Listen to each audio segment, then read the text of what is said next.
बहुत हो गई हमदर्दी। मंत्री साहब ये भाषण बंद कर दीजिए। कुछ ही दिनों के बाद आप ही के डिपार्टमेंट के लोग जब इनका घर खाली करवाने जाएंगे ना, तब मैं पूछूंगा आपको हमदर्दी के बारे में। Bagle, control yourself. जब तक हमारे डिपार्टमेंट के गद्दार और खादी के कपड़े के पीछे छिपे हुए दरिंदे जिंदा रहेंगे ना, ये चिताएं ऐसी ही जलती रहेगी, एक के बाद एक। कुछ चंद सिक्के मिलेंगे भाभी को सरकार की तरफ से भविष्य के लिए। Bagle, stop it. बोलने दो इसे। ठीक ही तो कह रहा है, लेकिन मैं वचन देता हूं कि डीआईजी रुद्र प्रताप की कुर्बानी व्यर्थ नहीं जाएगी। मैंने दिल्ली में केंद्र सरकार से बात कर ली है। इनकी हत्या की तुरंत ही न्यायिक जांच होगी। आज तक कौन सी कमेटी ने सही जांच करके मुजरिम को सजा दी है? यह आपकी कमेटी समिति की जांच की फाइलें होती है ना, ये ढुलमुल सरकार बदलते ही गुम हो जाती है। न्यायिक जांच करेगी दिल्ली, अंधी और वैरी दिल्ली। ये दिल्ली बस मुंह है इसलिए पटर पटर करती रहती है। ये करना है, ये होना चाहिए, हमें दिखाना है। बस दिल को तसल्ली देने के लिए अच्छा लफ्ज है दिल्ली। इंस्पेक्टर वागले, मैं तुम्हें सस्पेंड करता हूं। बस सस्पेंड होते होते मैं थक गया हूं। निकाल दो मुझे नौकरी से। सच्चे पुलिस की या तो मौत होती है या तो सस्पेंड किया जाता है। इस वर्दी ने मेरे हाथ काटे, वरना एक एक गले चीर देता मैं।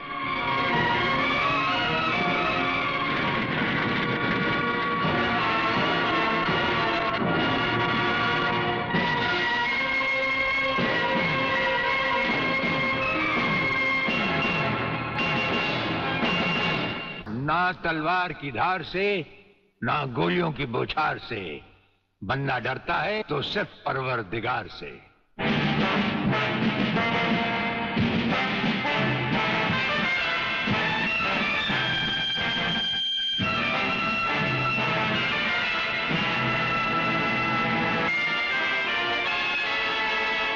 ब्रिगेडियर सूर्यदेव सिंह? अच्छा, तो यही है तुम्हारा ब्रिगेडियर सूर्यदेव सिंह। ढूंढ लो इसे। खबरदार, कोई हिलेगा नहीं। हमारे कमांडोज ने तुम्हारे सब साथियों को घेर रखा है। स्वामी जी, जरा अपने पीछे भी नजर डालो।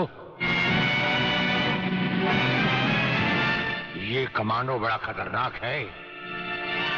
तुम्हारा बाप है, पत्ता हिलने से पहले ही पेड़ काट डालता है।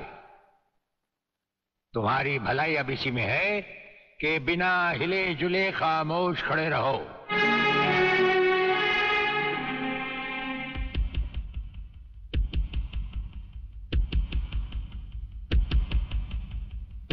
दुबे नाम है सत्यवादी। सत्यवादी दुबे। जैसे गधे की पीठ पर घोड़े की जीन अच्छी नहीं लगती, वैसे ही तुम्हारे कंधों पर ये सितारे अच्छे नहीं लगते। और ये कमरबंद पेटी भी अच्छी नहीं लगती।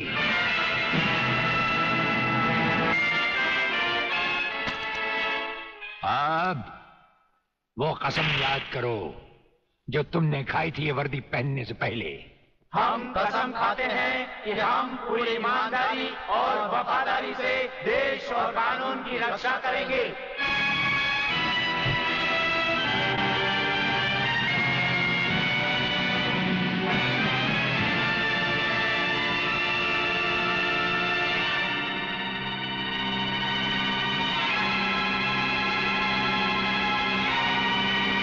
हम तुम्हें सिर्फ ये बताने आए हैं कि अगर तुमने तिरंगे के खिलाफ कोई भी कदम उठाया तो हम तुम्हें वो मौत देंगे जो ना तो किसी कानून की किताब में लिखी होगी और ना ही कभी किसी मुजरिम ने सोची होगी।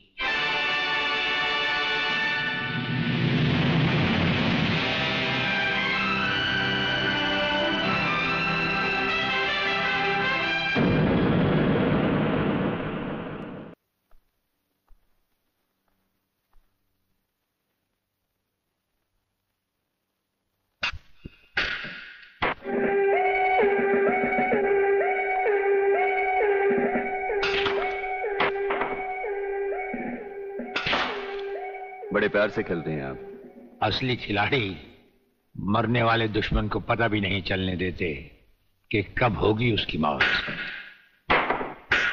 तो फिर प्रलयनाथ को छोड़ क्यों दिया? क्या उससे गले मिलने गए थे?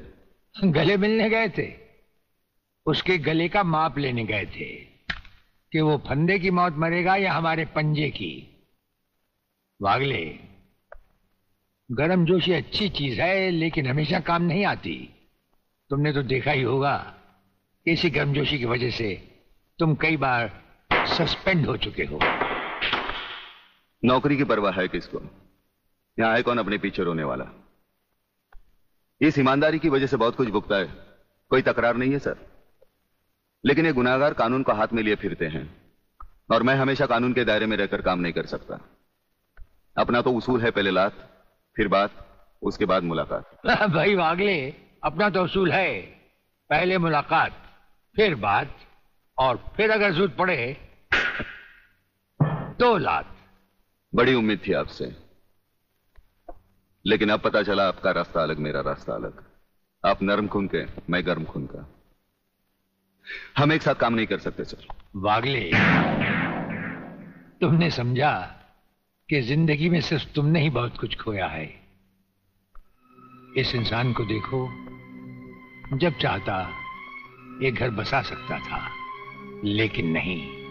इस अकेली जान को हमने अपने देश के लिए उठा रखा है। दोनों का मकसद एक है, मंजिल एक है, सिर्फ रास्ते अलग अलग हैं। नहीं वागले, हमारे रास्ते भी एक हैं, मंजिल भी एक है। और फिर इतनी बड़ी दुनिया में तुम्हारा कौन है? कोई भी नहीं, सिवाय फर्ज के। इस दुनिया में हमारा कौन है? कोई भी नहीं, सिवाय फर्ज के। अगर फर्क है तो सिर्फ सोचने के ढंग में और काम करने के तरीके में। अब हमें इस फर्क को मिटाते हुए ये युद्ध एक साथ लड़ना होगा।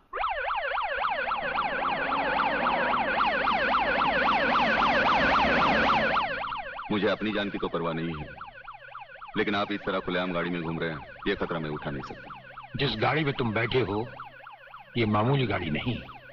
मामूली गाड़ी मामूली आदमियों के लिए होती है, ये गैर मामूली गाड़ी है, एक गैर मामूली इंसान के लिए। बुलेट प्रूफ, और इसमें ऐसे ऐसे गैजेट लगे हुए हैं जो बम से लेकर पटाखे तक की खबर हमें मिल जाती है। लेकिन इस वक्त हम जा कहां रहे सर? गाड़ी रुकने पर तुम्हें खुद ब खुद पता चल जाएगा।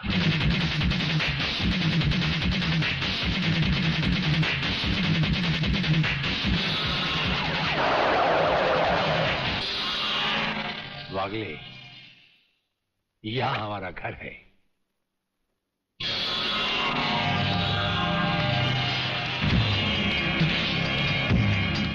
यहां तो सिर्फ चारों तरफ जंगल ही जंगल नजर आ रहा है, रहने की तो कोई जगह ही नजर नहीं आ रही। अभी नजर आ जाएगा बहादुर।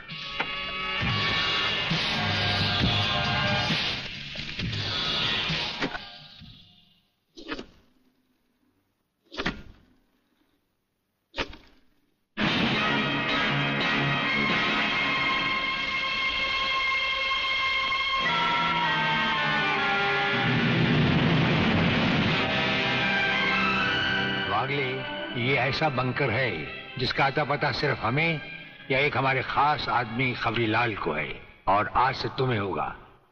ये इतना मजबूत है कि इस पर ना तो कोई हवाई हमले का असर हो सकता है और ना किसी बम या बारूद का। दुश्मन तो क्या, हमारी इजाजत के बगैर परिंदा भी पर नहीं मार सकता। वागले आओ, अब हम तुम्हें अपने बंकर से वाकिफ करवाएं। ये रहा हमारा ट्रांसमीटर सेक्शन।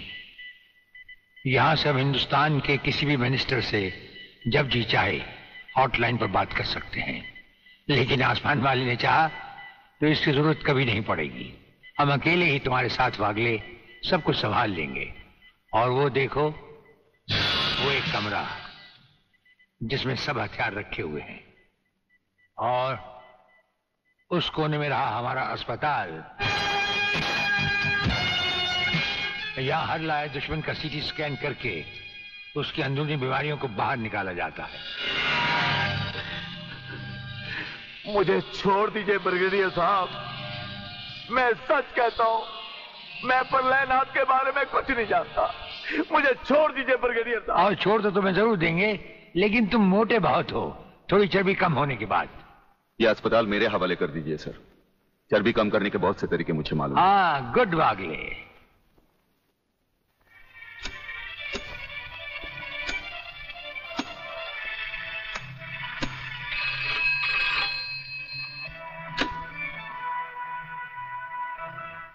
नमस्कार सर, मैं खबरीलाल बोल रहा हूँ। ओ खबरीलाल, आज के मुख्य समाचार ये हैं कि प्रलयनाथ गुंडा स्वामी ने खतरनाक किलर बब्बन खूनी को आपको खत्म करने के लिए एक बहुत बड़ी सुपारी दी है। हमारे नाम की सुपारी खाने वाले को जिंदगी भर दांत चबाने पड़ेंगे। ये हमारे नाम की सुपारी खाने वाले चमगादड़ के खाने पीने का ढाबा कहाँ है खबरीलाल? शहर से 40 मील दूर काली पहाड़ी के पीछे उसका एक अपना बहुत बड़ा मैंगो फार्म है। आज के समाचार समाप्त हुए।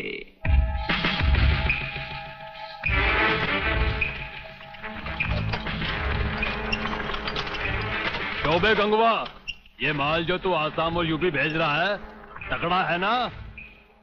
तगड़ा क्या सरकार, ये नंबर 1 फसल है, नंबर 1। अरे 25 मीटर दूरी पर जाती हुई गाड़ी को ये ऐसे उड़ाता है।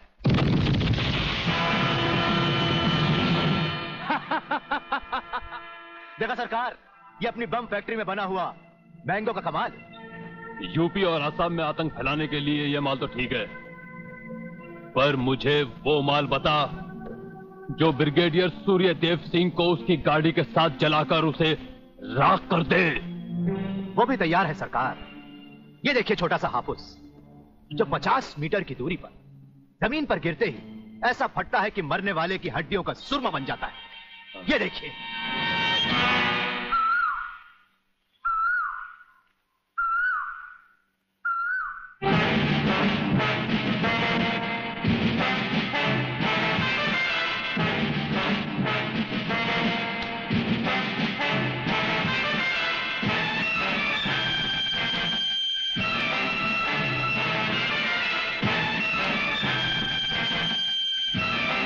कौन हो तुम? लगता है बब्बन मियां ने कल रात अपनी आंखों में सुरमा नहीं लगाया, जरा कम दिखाई देता है। ब्रिगेडियर सूर्यदेव सिंह? हाँ, ब्रिगेडियर सूर्यदेव सिंह। बब्बन मियां, हमें तो उसी के हाथों से मरना है जिसने हमें इस दुनिया में पैदा किया।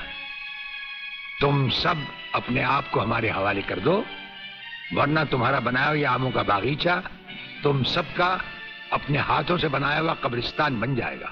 तो आओ आगे और पकड़ लो मुझे, मगर इतना याद रखना कि जहां तुम खड़े हो उस पेड़ से लेकर मैंने अपने चारों तरफ माइंस बिछा रखी हैं। अगर इसके अंदर तुमने पैर रखने की भी कोशिश की तो तुम्हारे चीचड़े उड़ जाएंगे। यकीन नहीं आता तो ये देखो।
जीवनलाल टंडेल, प्रलयनाथ को इतना बेवकूफ मत समझो। सारे शहर के पुलिस स्टेशन से पता लगाकर ही तुम्हें फोन किया है। अगर होम मिनिस्टर होते हुए तुम्हें यह पता नहीं है तो मुझे कल तुम्हारा रेजिग्नेशन चाहिए, समझे? अरे मैं जानते हो बब्बन और उसके साथियों ने जबान खोल दी तो सूर्यदेव सिंह हमारे लिए नर्क के दरवाजे खोल देगा। जल्दी से पता लगाओ और उन सबको छुड़वाओ। Yes, DCP Pathania speaking. अरे इंग्लिश को मारो गोली और हिंदी में समझो। मैं जीवनलाल बोल रहा हूँ, जीवनलाल टंडेल। ओ सर, आप कहिए, क्या हुक्म है सर? मुझे सिर्फ 1 घंटे में यह बताओ कि सूर्यदेव सिंह ने जिन जिन को गिरफ्तार किया है वो सब कहाँ हैं, और मुझे 4 घंटे के अंदर अंदर उन सब की जमानत चाहिए, समझे? मगर सर, सूर्यदेव सिंह के बारे में जितनी जानकारी आपको है उतनी ही हमारे डिपार्टमेंट को, और हम उसे ज्यादा कुछ पूछ भी नहीं सकते क्योंकि यही हाई कमांड का ऑर्डर है। वो रहता कहाँ है? वो भी नहीं मालूम। ये भी नहीं मालूम तो फिर ये बताओ कि वो मिलता कहाँ है? मैं उससे आज ही मिलना चाहता हूं। सर वो रोज सुबह सीबीआई ऑफिस में 12 और 1 के बीच में आते हैं सर। सर, ये लिस्ट उन लोगों की है जिन्हें आपसे मिलना है।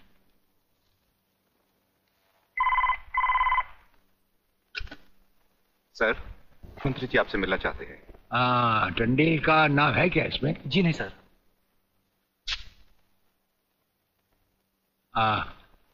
आज तो हम अपना एक मिनट दूसरों को दे चुके हैं, दम लेने की भी फुर्सत नहीं होगी।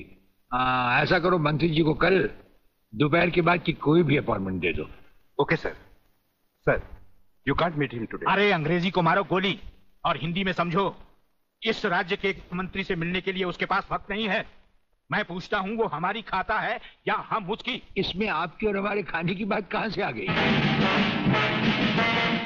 ओह, तो ये है ब्रिगेडियर। आप यहां अचानक आ पधारे हैं और हम आज का सारा वक्त औरों को दे चुके हैं।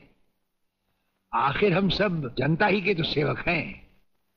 कुर्सी मिलने पर ये समझ लेना कि सारी सरकार आप ही की है, इसे हम कैसे मान लें? आप मुझे ये न समझाएं कि सरकार किसकी है। आप सिर्फ इतना समझिए कि आप एक सरकारी नौकर हैं और आपके सामने खड़ा हुआ ये इंसान इस राज्य का मंत्री है। खादी के कपड़े पहनने से और टोपी लगा लेने से कोई महात्मा गांधी नहीं बन जाता। और सुनिए, हमें नेताओं की भाषा ना तो पहले समझ आई थी और ना कभी आएगी। भाषा छोड़ो ब्रिगेडियर, मैं जो आपसे कहना। आपने जो कुछ भी कहना है कल कह लीजिएगा, आपकी अपॉइंटमेंट नोट करवा दी गई है। और एक बात ये भी याद रखिए कि हमसे बगैर अपॉइंटमेंट के कोई नहीं मिल सकता।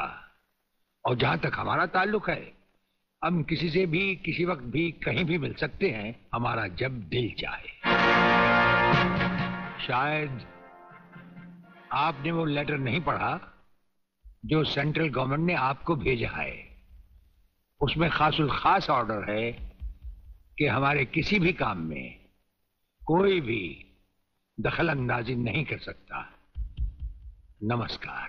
नमस्कार।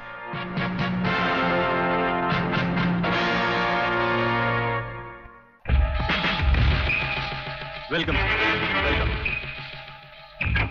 प्लीज।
फायरिंग का ऑर्डर क्यों दिया सर?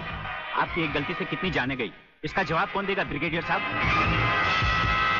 मिस्टर तिवारी, इसका जवाब अब ब्रिगेडियर को ही देना होगा, और वो भी अदालत में।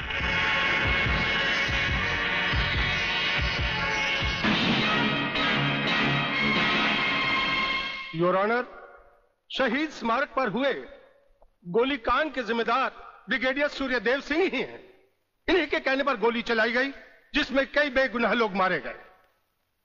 अब मैं अदालत के सामने कुछ ऐसे गवाह पेश करूंगा जो इस हादसे को साबित कर देंगे। सबसे पहले मेरे गवाह हैं municipal councillor mister M.K. Tiwari.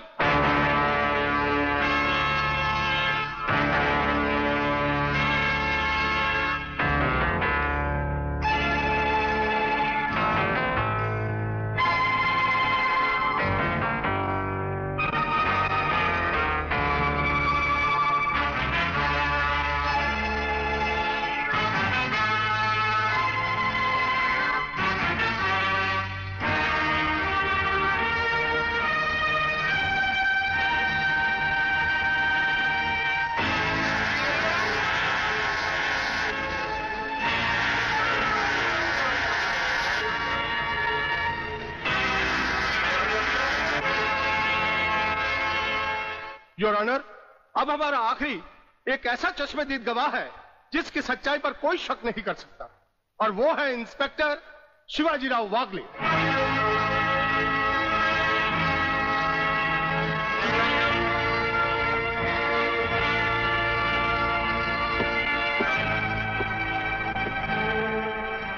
मैं गीता पर हाथ रखकर कसम खाता हूं, जो भी कहूंगा सच के अलावा कुछ नहीं कहूंगा। जज साहब, शहीद स्मारक पर जो भी कुछ हुआ मेरी आंखों के सामने हुआ।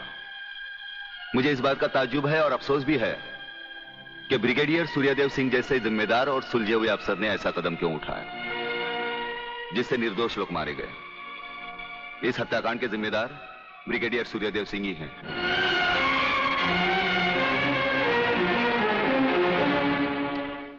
ब्रिगेडियर सूर्यदेव सिंह, अदालत ने आपके खिलाफ सारे बयान सुने। आप अपनी सफाई में कुछ कहना चाहेंगे या आपका कोई वकील है? हम अपनी डिफेंस खुद करेंगे, सिर्फ आपकी इजाजत चाहिए। इजाजत है? आप गीता पर हाथ रखकर कसम खाइए, जो भी कहेंगे, सच के सिवा कुछ नहीं कहेंगे। जज साहब, क्या अदालत को यकीन है कि गीता और कुरान या बाइबल जैसे पवित्र ग्रंथों पर हाथ रखकर जो गवाहियां दी जाती हैं वो सच होती हैं? अगर इन कस्मों के बावजूद भी गवाह सच नहीं बोलता तो फिर अदालत में इन पवित्र ग्रंथों का अपमान किस लिए जज साहब?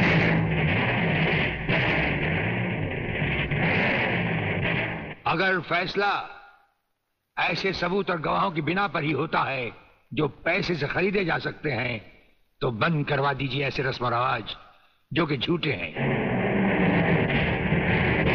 ये मुकद्दस ग्रंथ हमारे धर्म और ईमान का ताज है, हमारी जिंदगी की बुनियाद है। हम ये कसम खाएं भी तो कैसे खाएं? यह अदालत आपकी दलीलों की कदर करती है ब्रिगेडियर साहब, लेकिन यह अदालत की बरसों पुरानी रस्म है जो मैं नहीं बदल सकता। तो फिर हम भी अपने जमीर के खिलाफ नहीं जा सकते, चाहे वो अदालत हो या जंग का मैदान। आप अपना फैसला सुनाकर अदालत की रस्म को पूरा कीजिए। तमाम सबूत और गवाहों के बयानात को मद्देनजर रखते हुए यह अदालत इस नतीजे पर पहुंची है कि शहीद स्मारक पर बेगुनाहों पर पुलिस ने गोली ब्रिगेडियर सूर्यदेव सिंह के कहने पर चलाई। इसलिए यह अदालत ब्रिगेडियर सूर्यदेव सिंह को 1 साल कैद की सजा सुनाती है। खबरदार अगर किसी ने भाभी को हाथ लगाया तो।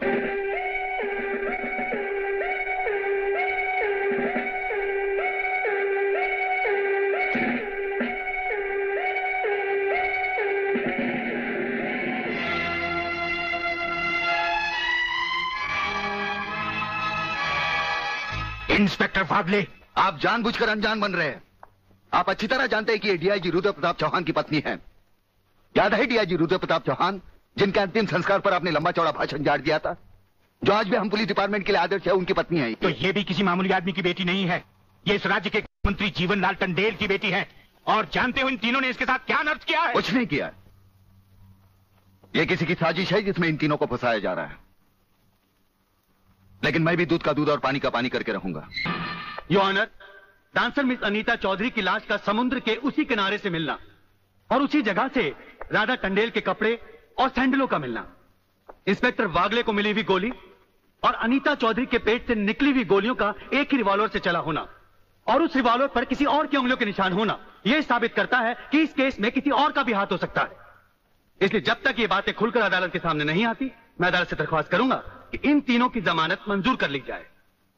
योर ऑनर, मेरे फाजिल दोस्त ने बड़ी आसानी के साथ कह दिया कि इस केस में किसी और का हाथ भी हो सकता है, लेकिन ये बात कहते हुए मेरे फाजिल दोस्त भूल गए कि अनीता चौधरी की लाश के पास संजय चौहान का पर्स भी मिला है। Your honour, miss Radha Tandel जिनके साथ बलात्कार हुआ, उन्होंने अस्पताल में पुलिस इंस्पेक्टर के सामने इन तीनों की शनाख्त की है। योर ऑनर, इसके अलावा डॉक्टर गुप्ता की रिपोर्ट मौजूद है। इन तमाम बातों से जाहिर है योर ऑनर कि रेप और मर्डर इन्हीं तीनों ने एक साथ मिलकर किया है। लिहाजा मेरी कोर्ट से गुजारिश है कि इनकी जमानत किसी भी कीमत पर मंजूर नहीं की जाए। सरकारी वकील की दलीलों को मद्देनजर रखते हुए यह अदालत संजय चौहान, आलोक वर्मा और अली खान की जमानत नामंजूर करती है और इन्हें पुलिस की हिरासत में रखने का हुक्म देती है।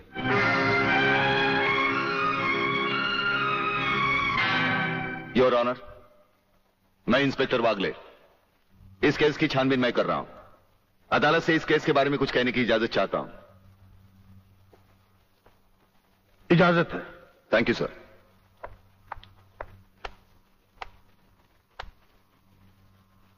योर ऑनर, इंसाफ के इस मंदिर में आपको न्याय करते हुए कई साल हुए होंगे और इन सालों में आपके सामने रेप और मर्डर्स के अनगिनत केसेस भी आए होंगे। क्या उन अनगिनत केसों में आपके सामने कोई ऐसा केस आया है जहां कत्ल और बलात्कार करने वाले ने जिसके ऊपर बलात्कार किया है उसे खुद अस्पताल पहुंचाया हो? ये तो अभी तक सुना नहीं कभी।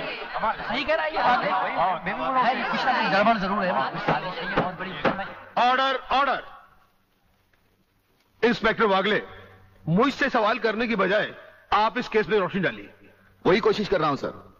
अदालत सरकारी वकील की जिन दलीलों को मद्देनजर रखते हुए इन लड़कों की जमानत नामंजूर कर रही है, मैं उन्हीं दलीलों के बारे में कुछ कहने की इजाजत चाहूंगा। इजाजत है।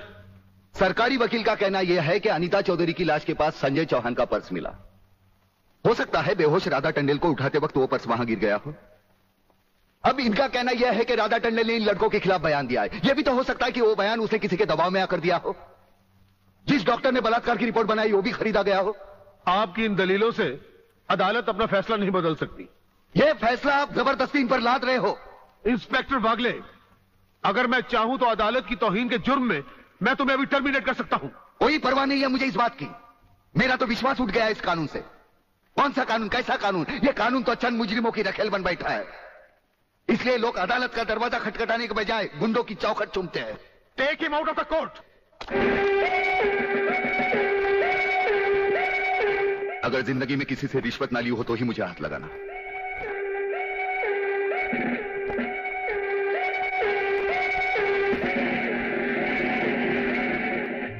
इन्हें गिने भुक्कड़ लोगों की वजह से अदालत शतरंज की बिसात बन गई है, जहां कोई भी आकर कानून से खेल सकता है। लेकिन इन खिलाड़ियों को अगर मैंने सच्चा कानून नहीं सिखाया तो मेरा नाम भी शिवाजीराव वागले नहीं। तुम इन 3 लड़कों के केस में कहां उलझ गए? हो सकता है इन बच्चों का केस महज इत्तेफाकी हो। इत्तेफाक नहीं है सर। ये कड़ियां भले ही अलग अलग नजर आ रही हो, लेकिन अगर गौर से देखें तो ये सब एक ही जंजीर की कड़ियां हैं, जिसमें एक न एक दिन जीवनलाल टंडेल, रसिकनाथ और गुंडा स्वामी की कलाइयां फंसेंगी। ये इत्तेफाक नहीं है सर, इत्तेफाक नहीं है।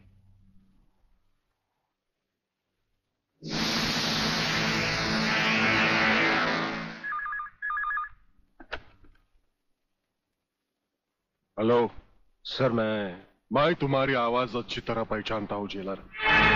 तुम वहां से कुछ नहीं बोलोगे, सिर्फ सुनो, क्योंकि जब से तुम्हारी जेल में सूर्यदेव सिंह आया है तुम्हारी दीवारों के भी कान हो गए हैं। मुझे वागले और उसकी मीटिंग का पता चल चुका है। वो 3 लौंडों के केस की सीढ़ी बनाकर मुझ तक पहुंचे, उसके पहले उसकी सीढ़ी के हर डंडे को काटकर फेंक दूंगा मैं। सुनो जी।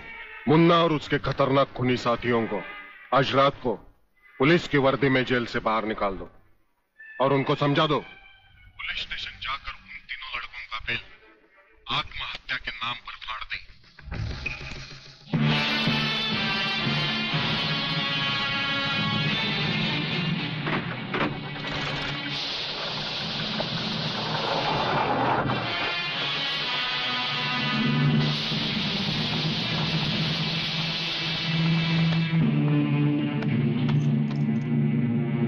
टेलीफोन का वायर काट दो, अब इसे बांध दो।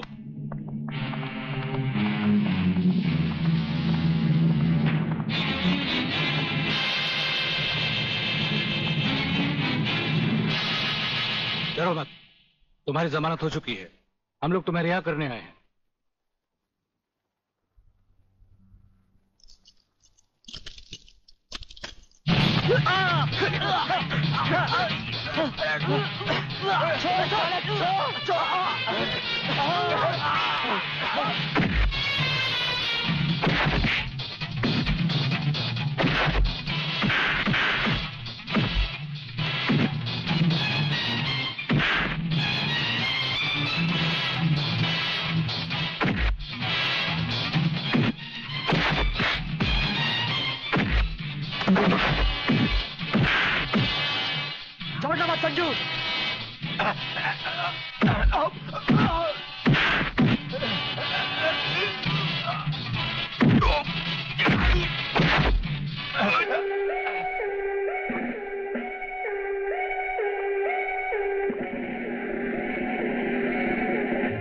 क्या बकते हो? किसने बताया तुम्हें?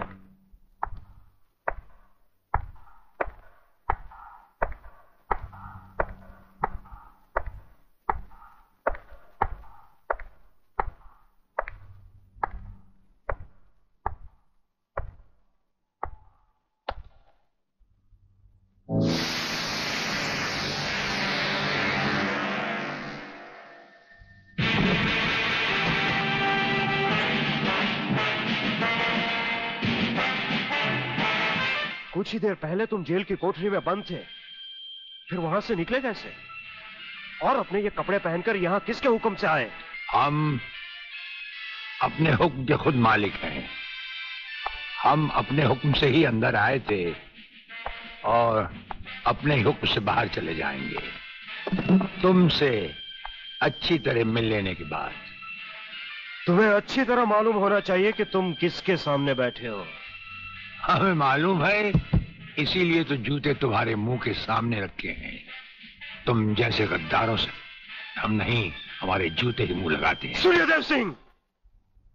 ब्रिगेडियर सूर्यदेव सिंह, भूल कैसे गए? हम आज भी ब्रिगेडियर हैं, कल भी ब्रिगेडियर थे। जेल में आना तो एक नाटक था तुम जैसे मुजरिम तक पहुंचने के लिए। और ये रहे तुम्हारे काम के कागज। ये हमारा रिहाई का ऑर्डर और ये है तुम्हारी गिरफ्तारी का वारंट।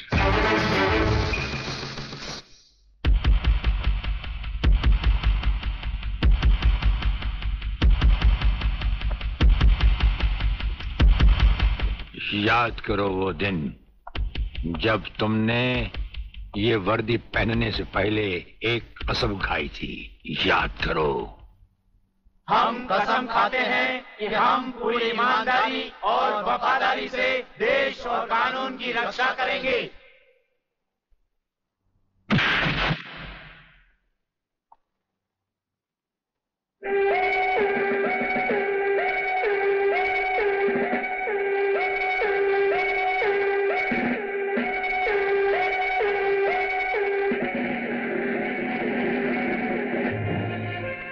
नंगों की बारात में ये वर्दी वाला दूल्हा नहीं जाएगा वागले।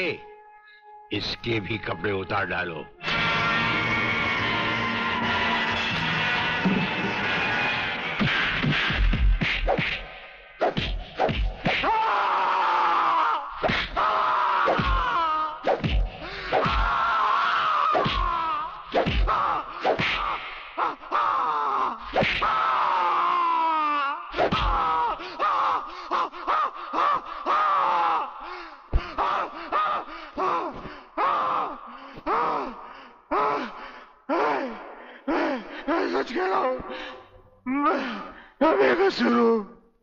प्रलयनाथ के बारे में मैं कुछ नहीं जानता।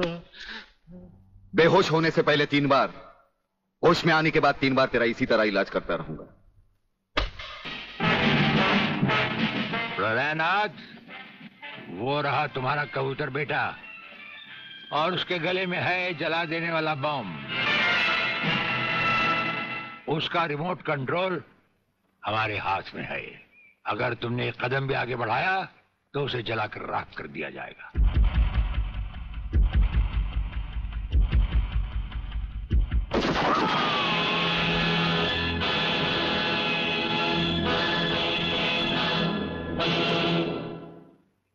काफी हो गया, ये तमाशा बंद करो प्रलयनाथ। हाँ डैडी, आप वो ही करिए जो ये कहते हैं, वरना ये लोग बहुत खतरनाक लोग हैं, मुझे मार डालेंगे। क्या चाहते हो तुम? क्या मजेदार सवाल किया है तुमने, समझे नहीं।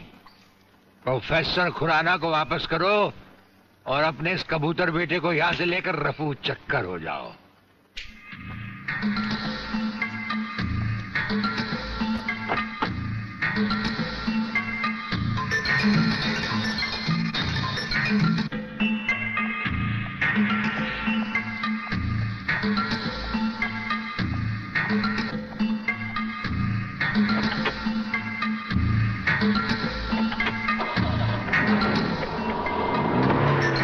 ब्रिगेडियर, वो फ्यूज कंडक्टर आप नहीं जानते? हम सब कुछ जानते हैं प्रोफेसर। उसकी गाड़ी में हमारा ट्रांसमीटर लगाया जा चुका है। वो जो कुछ भी कहेगा, जो कुछ भी करेगा, जहां कहीं भी जाएगा, उसकी हर एक मूवमेंट की खबर हमें मिलती रहेगी।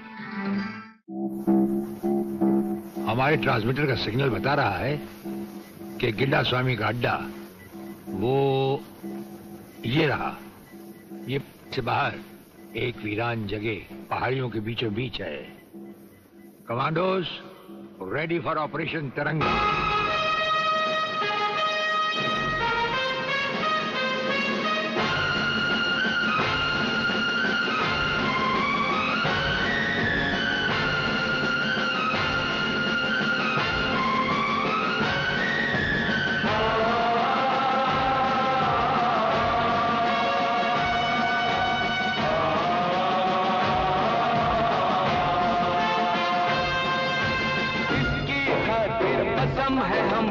अपना शीश कटा देंगे, अपना शीश कटा देंगे। जितना भी इस जिस्म में बाकी सारा लहू बहा देंगे, सारा लहू बहा देंगे। इसकी खातिर जो ठानेंगे वो करके दिखला देंगे। अपनी धरती के आगे हम सारा गगन झुका देंगे, सारा गगन झुका देंगे।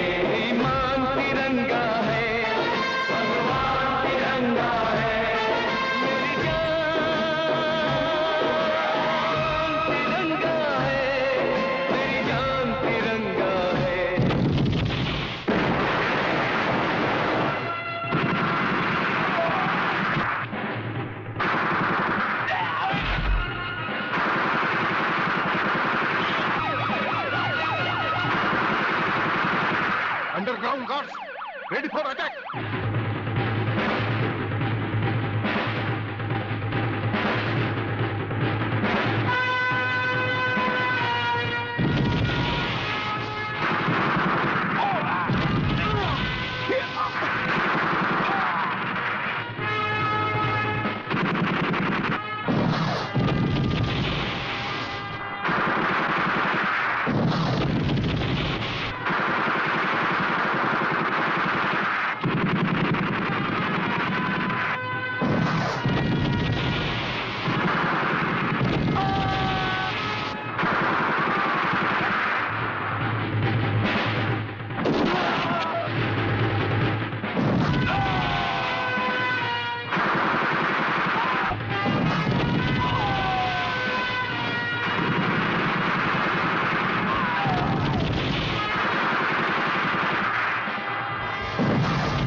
अपने भड़वों से कह दो कि हथियार फेंक दे। जरा भी हरकत की तो चिथड़े उड़ा दूंगा। हथियार फेंक दो।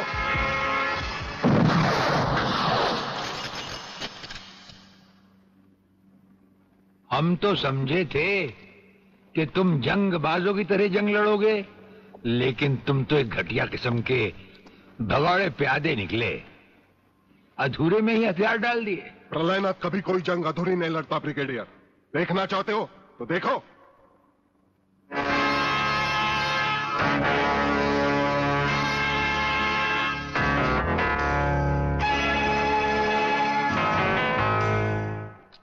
देखा वागले, अब हथियार नीचे डालने की बारी तुम्हारी है।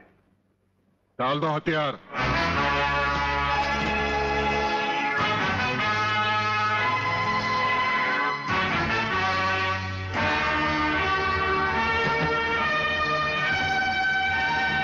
ब्रिगेडियर, हथियार नीचे डाल दो।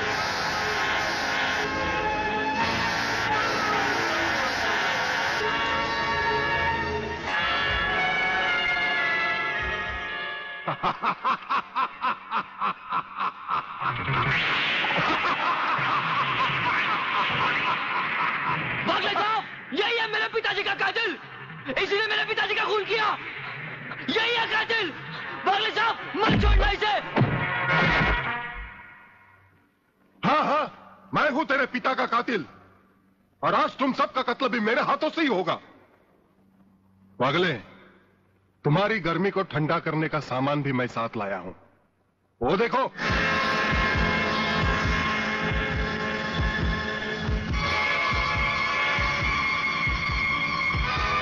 खबरदार अपनी जगह से हिलने की कोशिश की।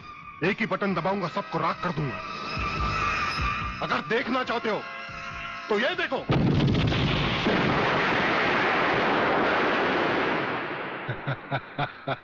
देखा ब्रिगेडियर, मेरी जंग की शुरुआत, और इसकी इंतहा होगी तुम्हारी बर्बादी और हिंदुस्तान का खात्मा।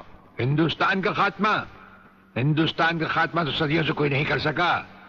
वो तो एक ख्वाब ही रहा जो न कभी पूरा हुआ था और न कभी होगा। रहा हमें मारने की बात, तो फिर हिंदुस्तान में शेर बचे ही कितने हैं? उन्हें तो हुकूमत भी मारने की इजाजत नहीं देती। और फिर तुम जैसे गेंडे की शक्ल की औकात ही क्या? मेरी औकात का पता तो तुम्हें आज ही चलेगा ब्रिगेडियर। मैं भी देखता हूं इन शेर के जबड़ों में कितने दांत हैं।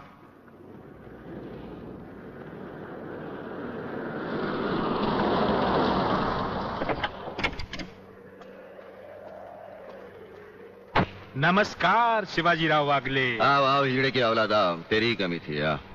जब तक हमारे देश के हिस्से में तेरे जैसे मंत्री आएंगे ना, हमारे देश का इसी तरह कल्याण होता रहेगा। नमस्ते। वाह प्रलयनाथ जी वाह, क्या खूब मिलाई है इन दो देशभक्तों की जोड़ी, जो आज देश के नाम पर एक साथ शहीद हो जाएंगे। कई शहीद होते आए हैं और कई शहीद होते रहेंगे अपनी धरती माँ को बचाने के लिए।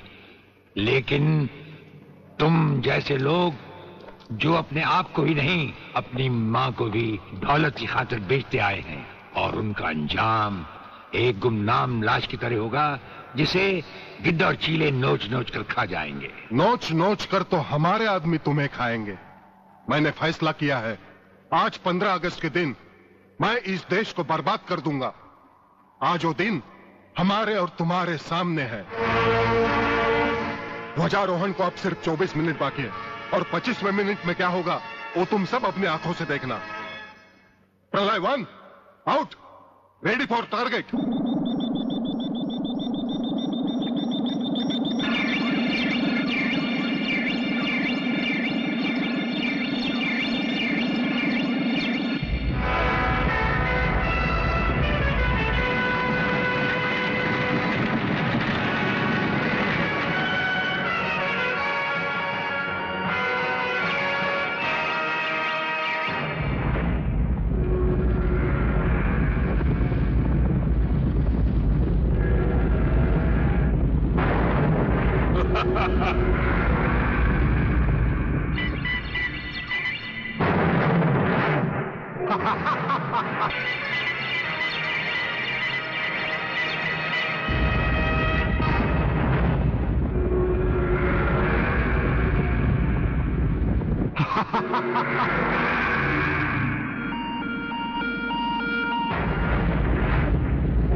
देखा ब्रिगेडियर, ये है मेरी जंग की शुरुआत।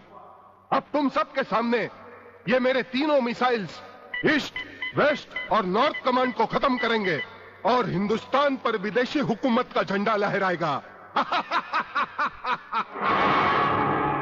और इस देश की बर्बादी तुम सब अपनी आंखों से देखोगे। ये देखो।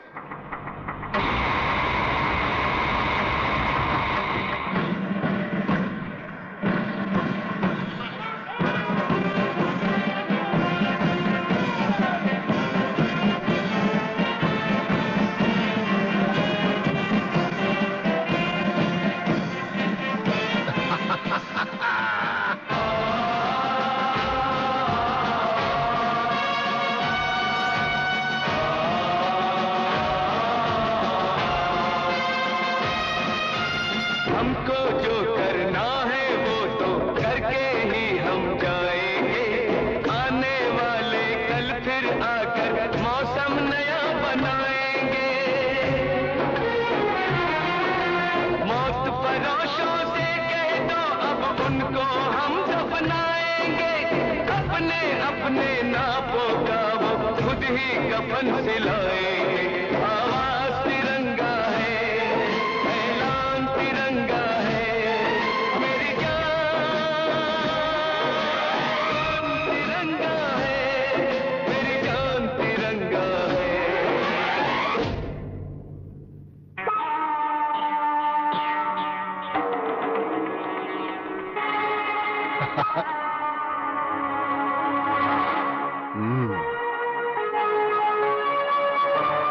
खड़े हो बारूद के ढेर पर और पी रहे हो पाइप।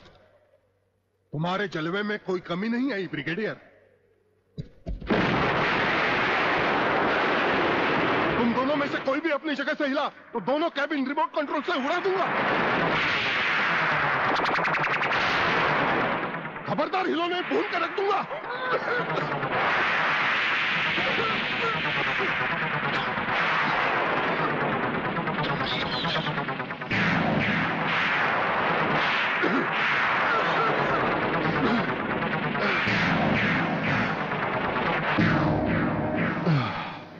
ये तो हमारे एक छोटे से पीने वाले पाइप का कमाल था। अगर कहीं भूले से हमारे इस रुमाल को हाथ लगा बैठते तो जलकर राख हो जाते गेंडा स्वामी। जलकर राख कौन होगा इस बात का पता तुम्हें अभी चल जाएगा ब्रिगेडियर। प्रलय 1 स्टार्ट।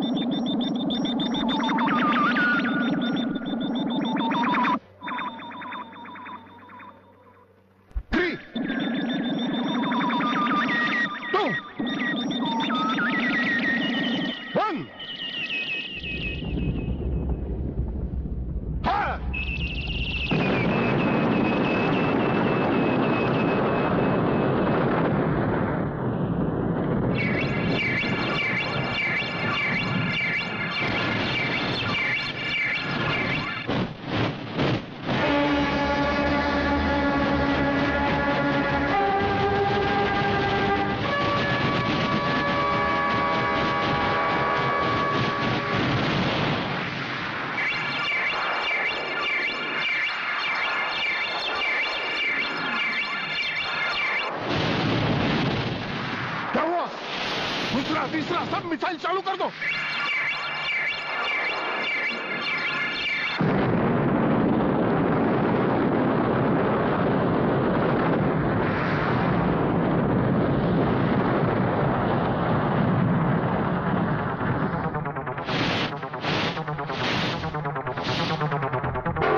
प्रलयनाथ जी, मैं पूरी कोशिश कर रहा हूं, लेकिन पता नहीं क्यों एक भी मिसाइल टेक ऑफ नहीं हो रहा। इसका टेक ऑफ कर दो। हमारा वो पाइप डायनामाइट से भरा हुआ था। हम जानते थे कि तुम कभी ना कभी हमारे हाथ से छीन कर उसे फेंकोगे। उसी के धुएं की आग लेकर हमने तुम्हारे सब मिसाइल के फ्यूज कंडक्टर निकाल लिए हैं। गेंडा स्वामी, फ्यूज कंडक्टर। अब तुम्हारे मिसाइल में सिर्फ धुआं रह गया और कुछ भी नहीं। बाकी बचे तुम। गेंडा स्वामी, उसे तो हम निपट लेंगे। भून डालो इसे।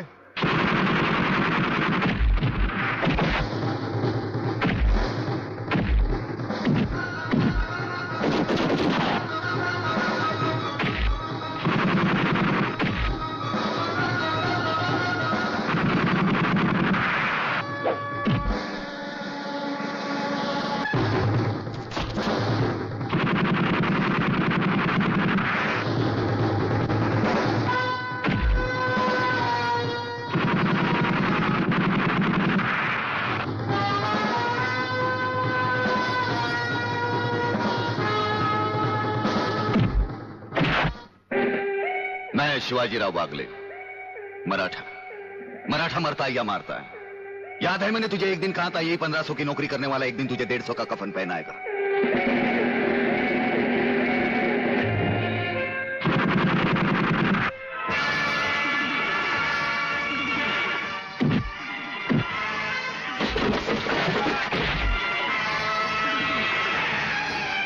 भाग रहे हो जानी? प्रधानमंत्री का ख्वाब देखने वाले मंत्री ब्रिगेडियर का सलाम नहीं लोगे। नहीं नहीं, मुझे मत मारो, मुझे मत मारो। तुम जैसा गद्दार और कहता है मुझे